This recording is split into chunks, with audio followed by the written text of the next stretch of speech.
Hey, welcome to Kaspa Daily Pulse. Here's what the Kaspa community's been buzzing about today.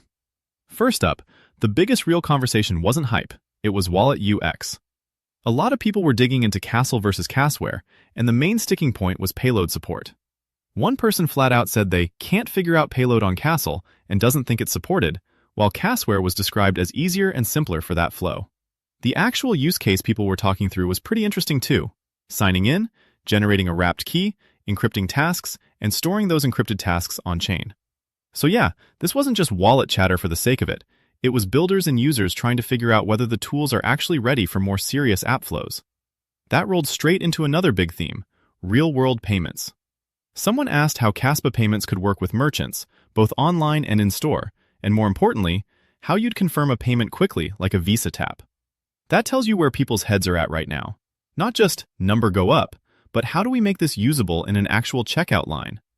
No big answer dropped in the chat, but the question itself clearly landed as one of the more meaningful topics of the day. Then there was a strong undercurrent around wallet, trust, and security.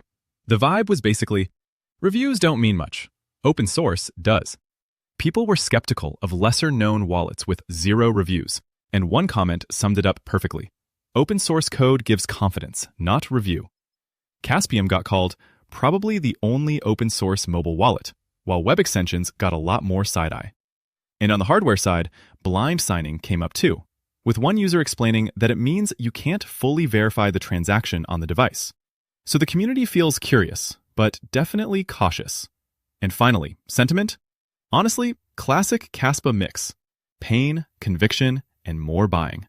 You had people saying 100 cents is too low, someone else saying they'd just be happy with 10 cents, and another calling $1 delusional. But despite the frustration, the buy the dip energy was still there. Bought more Kas today, time to buy Kaspa tomorrow, and more Kaspas tomorrow all popped up. One of the funniest flexes of the day was a parent saying both their kids already have 50,000 Kas bags.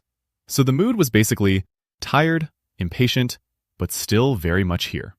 That's it for today's Pulse. Let's see what tomorrow brings. Catch you then.